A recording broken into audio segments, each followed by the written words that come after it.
Protesta më e madhe në historinë e Serbisë e paralajmëruar për të mbajtur këtë të shtunë në Beograd ka nisur prej disa orësh.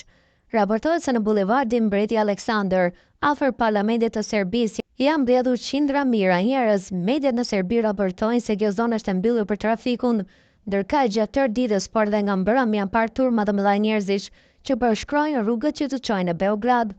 Ata në duar mbajnë flamuj të fakulteteve, flamuj të Serbisë, por dhe simbolet e qyteteve prej nga vijnë. Protesta mbahet kundër regjimit të Vučićit dhe gjithçka ka nisur nga rrëzimi i një mburoje betoni në stacionin e trenit në Novi Sad fund vitin e kaluar, ku mbetën të vdekur 15 persona. Ndërkohë te pallati presidencial janë mbledhur mbështetës të presidentit Aleksandar Vučić dhe tensionet janë të larta ajsa parashikohet që Serbia t'i trembet një lufte të mundshme civile, ndërkohë në terren ka ndalë numër i madh i forcave policore.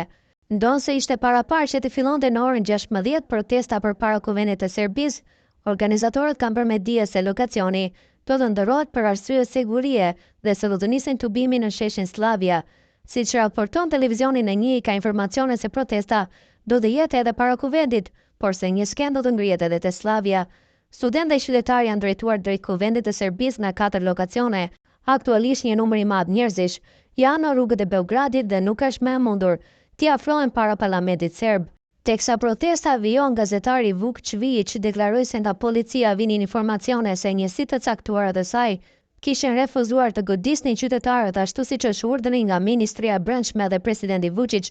Sipas Index Pikër, zakonisht në një tubim të tillë nxirret së pari xhandarmeria në terren, por ka informacione se disa njësi policore kanë refuzuar të prekin me dorë qytetarët. Natyrisht se diçka po ndodh në polici, tha Çvijić në programin e një, duke komentuar ndryshimet e fundit të brendshme në funksionimin e policisë në Beograd.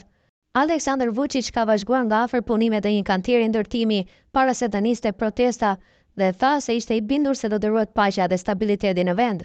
Jam i bindur që sot do ta përballojnë gjithë presionin, sulmet dhe do të ruajnë paqen dhe stabilitetin dhe më pas do të fitojmë në të ardhmen, ka thënë Vučić për një mes një postimi në Instagram. Njerëzit kanë ëndra të ndryshme, disa ndërrojnë për të shkatëruar diçka apo dikë, disa ndërrojnë të ndërtojnë. Besoj se shumica e shtetësve serb duan të ndërtojnë një Serbi më të mirë dhe më të suksesshme, ka thënë Vučić të shtunën. Sipas njoftimeve të mediave, punonjësit e radio televizionit të Serbisë janë zhvendosur jashtë ndërtesës kryesore të shërbimit publik të vendit, pavarësisht letrës së marrë nga punonjësit e RTS, ku thuhet se programi do të vazhdojë si zakonisht. Ata u zhvendosën në një godinë anësore, ndërsa policia ka rrethuar godinat kryesore.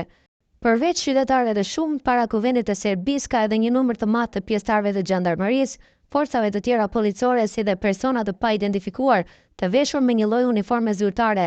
Mediat në Serbi thonë se nuk ka shenja zyrtare por se ndodhen pranë forcave zyrtare të policisë, gati për të ndërhyrë në tubimin e sodëm në Beograd, për të cilin studentët vazhdimisht kanë theksuar se është jo i dhunshëm dhe apolitik. Është parë edhe njëri nga liderët e opozitës, Miloš Jovanović. Ndërkohë, studentët e Fakultetit të Arteve të Bukura dhe Fakultetit të Shkencave Politike sollën së bashku një figurë të kalit të Trojës me rrota 3.5 metra të lartë në një protestë në qendër të Beogradit. Një protestues i identifikuar si Milenko Kovačević tha: "Unë pres si kjo të lëkundë autoritetin e tij dhe që Vučić të kuptojë se njerëzit nuk janë më me të." Ndërkohë, policia thotë se ka arrestuar tani një burr që përplasi makinën e tij me protestuesit në periferi të Beogradit, duke plagosur 3 persona. Tensionet ndërkohë po rriten përpara demonstratës, pasi mbështetësit e presidentit kanë filluar të ngrenë një kamp në një park përpara pallatit presidencial. Ndërkohë, në fillim të javës, Vučić paralajmëroi se oficerët e sigurisë do të përdorin forcën kundër njerëzve në këtë tubim.